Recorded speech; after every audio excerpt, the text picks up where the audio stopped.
We're back now with the News 4 I-Team and an inside look at what our area's nursing shortage can mean for the care you receive. This time told in nurses' own words as they explain the impact this staffing crisis is having on the patients they care for in our hospitals. Investigative reporter Ted Oberg tonight and the News 4 I-Team obtained internal documents we typically never see.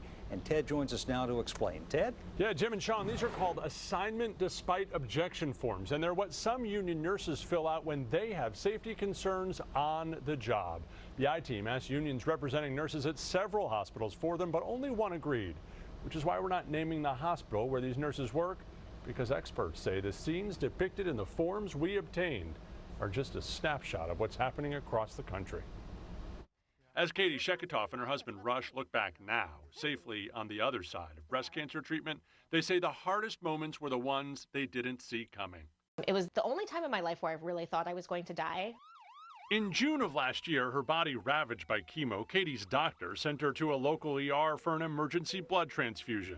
I don't get back to a bed for 6 hours. But then, she says, the hospital couldn't find a nurse who knew how to use her chemo port, a way to make the transfusion hurt less. It was incredibly painful. A frustrated nurse that day let loose. She told me that they were so understaffed. She wasn't supposed to be there. She didn't have a background in ER nursing.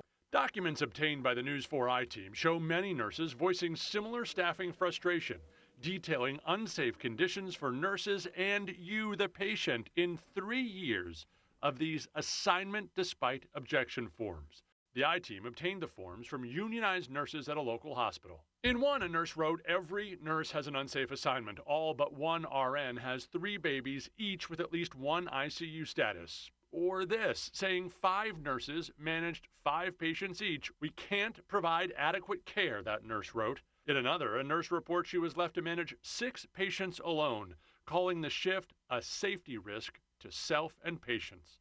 They're doing it because they are worried about their patient. Jessica Brown is a nurse and union rep familiar with these ADO reports and says they represent problems facing hospitals across the country.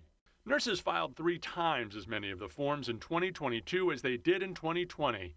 79% of the forms cite RN shortage as a factor last year. It came as union figures show the number of nurses at that hospital was falling. When hospitals are not staffed appropriately, patients suffer. Brown says pay is part of why people are leaving, but so is the lack of laws mandating how many patients a nurse can care for at once. Have lives been lost because staffing issues are as serious as they are? I think they have been, yes. Deborah Berger is the president of National Nurses United, a labor union representing 225,000 nurses across the country. Berger tells the I-Team the U.S. has enough nurses, roughly 5.5 million with active licenses, just not enough of them willing to work in hospitals anymore. The hospital corporations have cut staff so badly that we just cannot humanly do it. The nurses who remain on the job are speaking out and walking out on strike, last year here in D.C. and this year in January in New York. Both places, nurses calling for increased staffing. Anytime that you are adjusting staffing levels or having to bring in contract labor, certainly that has an impact on the way that care is rendered. Julian Walker is the spokesman for the Virginia Hospital and Healthcare Association. He admits there's a shortage of healthcare workers, more than 11,000 short in Virginia, but says his state has managed to maintain good care. Outside observers who are evaluating patient safety, patient quality, clinical excellence in Virginia continue to rate the Virginia hospital community and Virginia hospitals as among the best in the nation. But it hasn't been easy.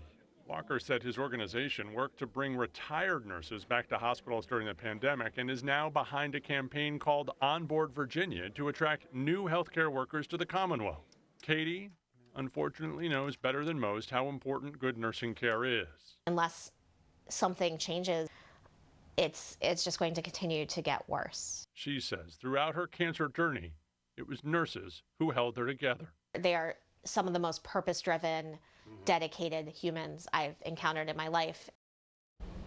Powerful piece. So, Ted, what are nurses saying that they want in order to stay? Look, Jim, they want more nurses, and they tell us they want to see laws mandating nurse-to-patient staffing ratios. But at state and national legislatures, those have failed so far. In Maryland, the Hospital Association there tells us its members are raising nurses' wages by about 25% on average. The D.C. Hospital Association said its members are trying to entice staff with retention bonuses and referral bonuses and other perks. But it's important, Jim and Sean, because as you heard Katie say, look, this is a crisis in this system. She called it a broken system.